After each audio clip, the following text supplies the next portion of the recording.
There is something no one ever told you, a truth buried under centuries of fear, pride, and the stories written by the victors. We were told that Medusa was a monster. We were told her eyes turned men to stone.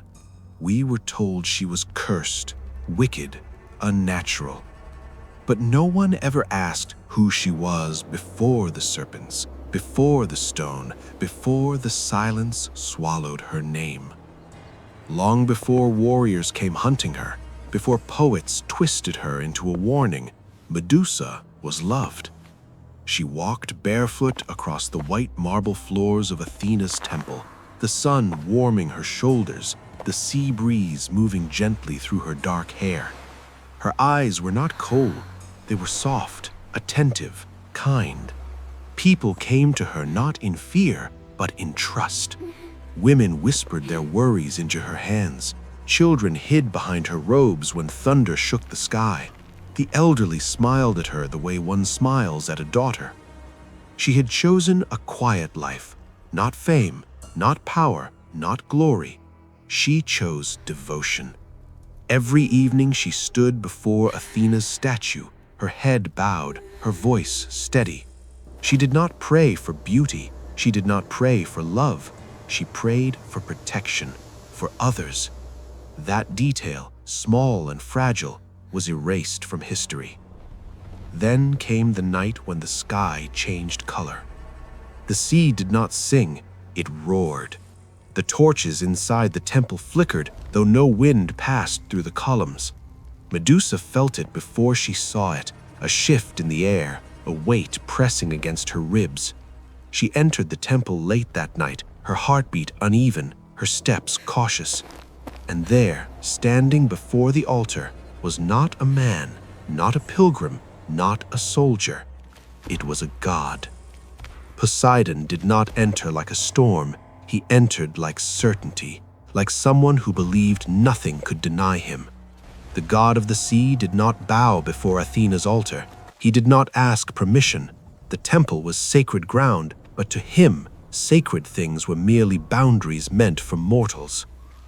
We do not need to describe every moment. Some silences speak louder than details. What matters is this: Medusa did not invite him. And when it was over, the air felt broken. She stood alone before Athena's statue. Her hands trembled, not from shame, but from fury. The temple, once filled with light, now felt hollow. And that is when Athena appeared. Not with thunder, not with fire, but with cold brilliance. The goddess stepped forward, her armor shining faintly in the torchlight, her face unreadable. Medusa lifted her chin. She did not kneel, she did not beg. She said only 3 words. It wasn't me. Athena knew. This is the second truth history buried. The gods do not love the way humans love. They protect power. They protect order. And that night, something more dangerous than defilement had occurred. Behind the great statue of Athena, hidden by stone and shadow, was an ancient wall carved with symbols older than Olympus itself. Symbols that held a name, a secret name, a truth that if spoken among mortals would crack the foundation of divine rule. Poseidon had not come for Medusa, he had come for the wall. During the chaos, the ancient seal had weakened. Faint light pulsed through the carvings, like something breathing behind stone. Athena turned toward it, and for the first time, Medusa saw fear in a goddess. If they learn this, Athena whispered, almost to herself, they will stop fearing us. And without fear, the gods would fade. Athena looked at Medusa differently then, not as a victim, not as a servant, but as a solution. I cannot close it alone, Athena said. It needs a guardian, something no one would dare approach, something that would freeze any mortal before they crossed the threshold. Medusa understood before Athena finished speaking. It was not a punishment, it was an offer, a sacrifice wrapped in necessity. You would become what they fear, Athena continued, her voice steady though her eyes remained distant. "You would protect the secret, and no one would ever know why." Medusa's throat tightened. She thought of the children who once laughed in the temple courtyard. She thought of the women who trusted her voice. She thought of the sunlight on marble floors. "Will it save them?" she asked quietly. Athena did not answer directly. Gods rarely do. "It will preserve the world as it is." That was enough. Medusa closed her eyes. "Then do it." The transformation did not arrive as lightning. It crept through her like winter. Her scalp burned first. Her hair tightened, twisted, shifted. Strands separated and breathed. She gasped as living serpents formed where soft waves once fell. Her skin cooled, losing its warmth. Her heartbeat slowed. When she opened her eyes, the world looked sharper, brighter, crueler. The first man who rushed toward the altar never reached it. His scream froze mid-breath. His body hardened, becoming stone before his fingers could touch the glowing wall. Medusa stared at him in horror. He was not dead. He was preserved, locked between seconds. She turned slowly toward Athena. "This is the price," Athena said. "No one will pass, not ever again." And with that, Athena stepped back into light and vanished. Years passed. The temple emptied. Word spread quickly across cities and islands. A monster lived there now, a creature with serpents for hair, a gaze that turned heroes into statues. Warriors came seeking glory. Thieves came seeking treasure. None returned.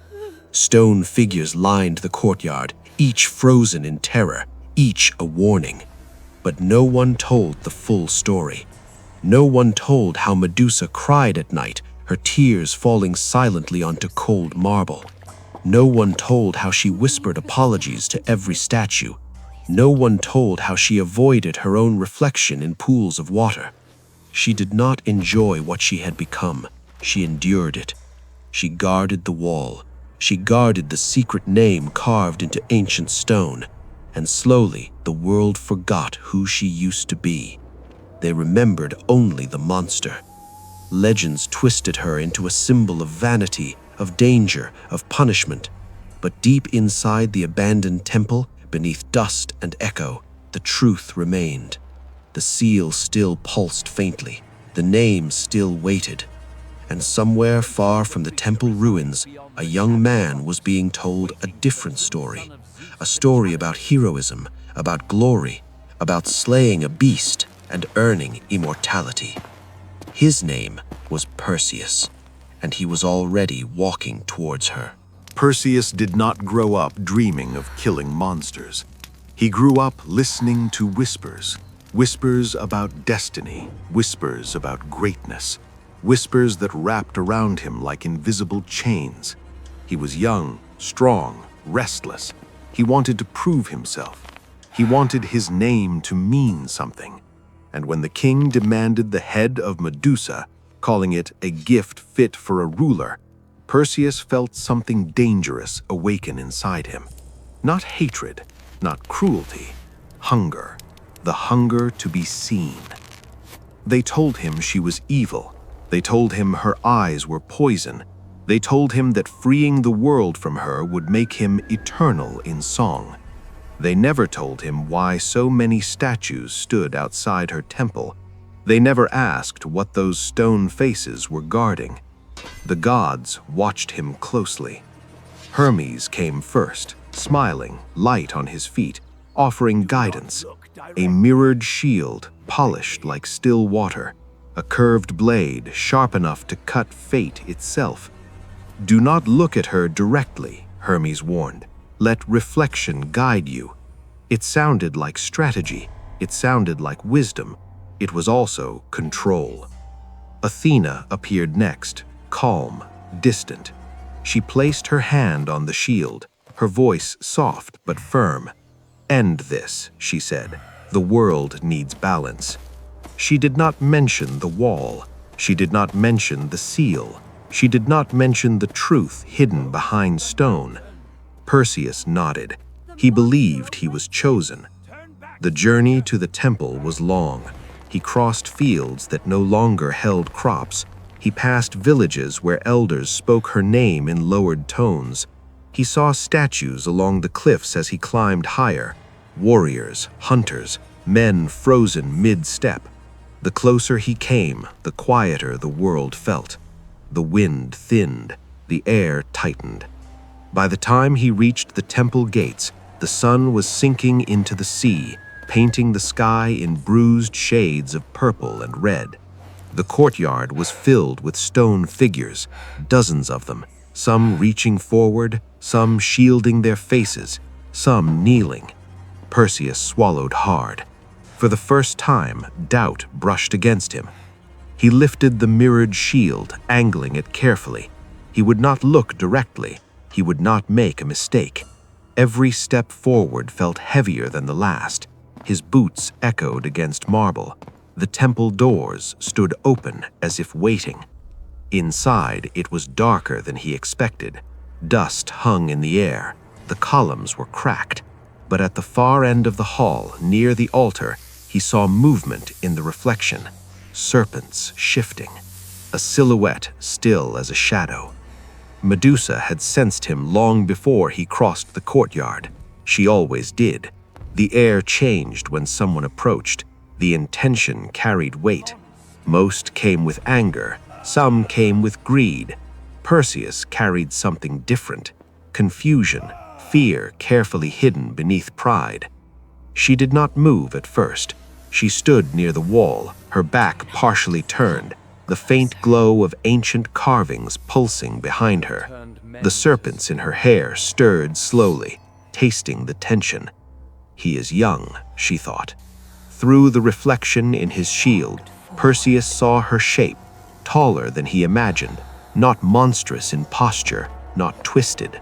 She stood upright, steady, almost human. His grip tightened on the blade. He stepped closer. "Monster," he called out, his voice echoing across stone. The word did not wound her. She had heard worse. Her voice, when she finally spoke, was low and calm. "Do not come closer." It startled him. The tone was not savage, it was tired. "You have turned men to stone," he replied, keeping his eyes fixed on the shield. "They walked forward," she answered. "I warned them." The serpents shifted again, restless. Perseus took another step. "Your death will end this curse." A pause, then a quiet question. What curse? The simplicity of it unsettled him. He hesitated, just for a second. That second was enough. The glow behind her brightened. The wall pulsed faintly, symbols flickering like distant stars. In the reflection of the shield, Perseus noticed it. The carvings were not random. They formed patterns, a language older than Olympus, something alive beneath stone. "What are you protecting?" he asked, the words slipping out before he could stop them. Medusa's serpents froze.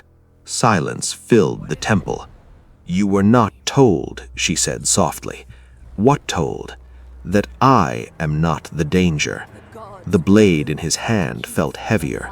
Athena's voice echoed faintly in his memory. "End this, restore balance." But balance for whom? Medusa slowly turned her head, careful not to meet his gaze directly. She watched him through the reflection of his shield, the same way he watched her, two figures studying each other through borrowed sight. "Look behind me," she whispered. His breath caught. "If you are brave," she continued, "look at what they fear." The serpents hissed softly, not in threat, but in warning. Perseus adjusted the shield slightly, angling it lower, allowing the reflection to capture the wall behind her. The carvings shimmered brighter.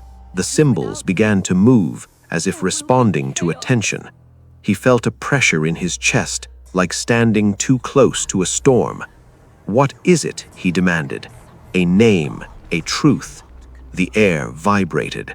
"If mortals learn it," she said slowly, "the gods will lose what keeps them alive." Perseus frowned. "Immortality?"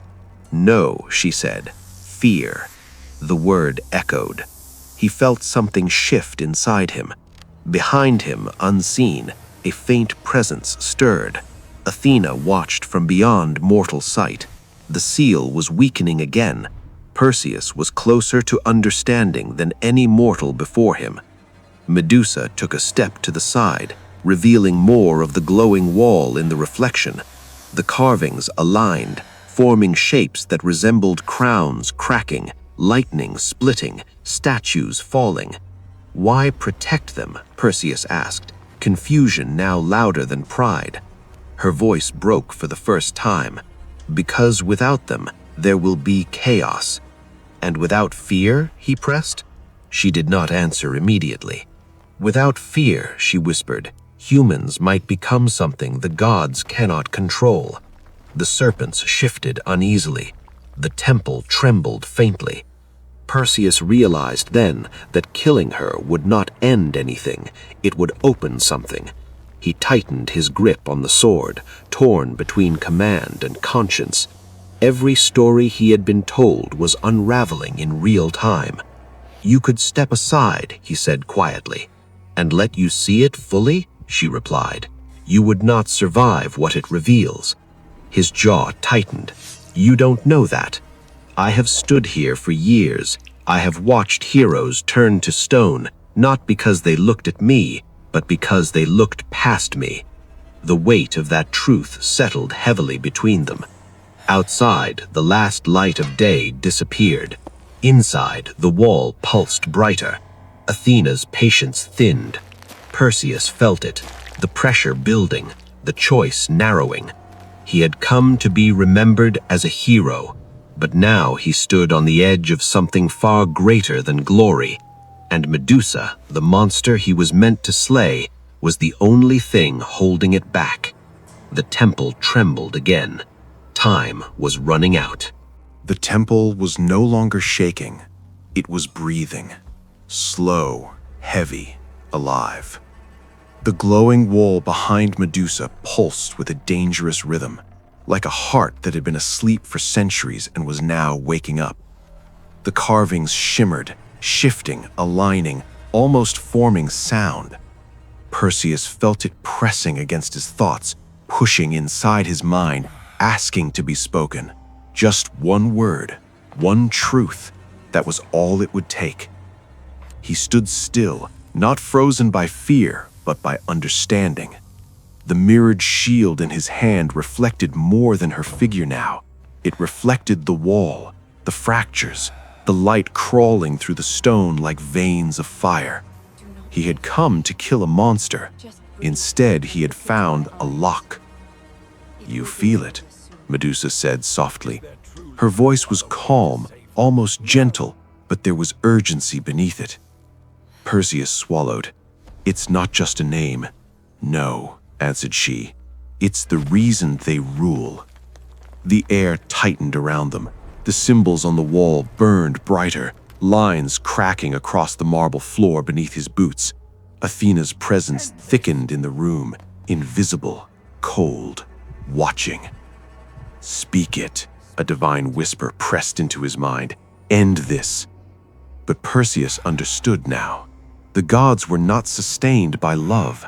They were sustained by fear, by the belief that they were untouchable, eternal, necessary. If mortals learned that divine power weakened without fear, Olympus would not fade quietly, it would collapse. He could see it in flashes within the reflection. Temples abandoned, statues shattered, kings declaring themselves greater than gods. Power would not disappear, it would shift, and humans without restraint could become far more ruthless than immortals. "Why protect them?" he asked again, but this time there was no accusation in his voice. Medusa did not hesitate, because if everything falls at once, the innocent fall first. The wall flared violently. A deep crack split through the marble floor beneath his boots. Dust rained from the ceiling. The seal was weakening, not from force, but from awareness. Knowledge itself was tearing it open. Athena's presence sharpened like steel. You were chosen, the voice thundered inside him. Do what you came to do. Perseus tightened his grip on the sword. He could strike. He could end her. The story would be simple, clean. He would be remembered as the hero who freed the world from a monster. But now he saw it clearly. Killing her would not free the world. It would free the secret. He looked at Medusa through the reflection one last time. He saw exhaustion in her posture, loneliness carved into her stillness, strength held together by pure will. You've been standing here alone all these years, he said quietly. Yes, and no one knows why? No. The wall pulsed brighter. The forbidden truth hovered at the edge of sound, pressing against his lips. He could feel it forming inside him. He could speak it. He could break everything. He lowered the sword. The air snapped. No! Athena's voice echoed, sharper now, filled with command. Medusa felt the shift immediately. You have to choose, she said, her tone urgent but steady. He did neither. Instead, he stepped forward. Don't, she warned. For the first time, there was fear in her voice. Not for herself, for what would happen next. I understand, he said. He lifted the shield higher, angling it fully toward the glowing wall. The reflection sharpened. The symbols aligned perfectly. The ancient names stood ready to be born into sound. The truth was simple. The gods were powerful because mortals believed they needed them. Remove that belief, remove that fear, and divinity would fade into story. He inhaled. Medusa saw the moment of realization settle completely inside him, and without hesitation, she moved. She stepped directly into his line of sight. There was no scream, no dramatic clash, no final battle, just a breath. For the first time, Perseus looked at her without reflection. Their eyes met. It lasted less than a heartbeat. Stone climbed over him like frost in winter. His fingers stiffened. The sword slipped from his hand and struck the floor with a hollow sound. His body hardened where he stood. His final expression was not terror. It was clarity. The temple fell silent. The wall dimmed instantly, its glow retreating as the living seal restored itself. The cracks in the floor sealed. The carvings faded back into shadow. The danger passed. Medusa stood alone again. Before her was a new statue, Perseus, upright, calm, not attacking, not afraid, understanding, frozen in stone. She stepped closer. The serpents around her shoulders settled, quiet now. I'm sorry, she whispered. A single tear slid down her cheek and touched the marble.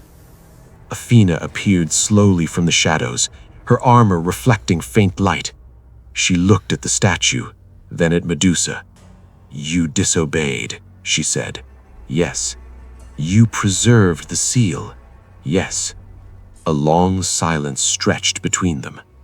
He will be remembered as the hero who defeated you, Athena declared at last. The story must remain simple. Medusa nodded. Stories always are. And you, Athena continued, her voice colder again, will remain the monster. Medusa did not argue. If that is the cost, then it is paid.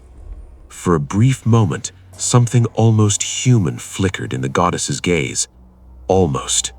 Then she vanished. The temple returned to stillness.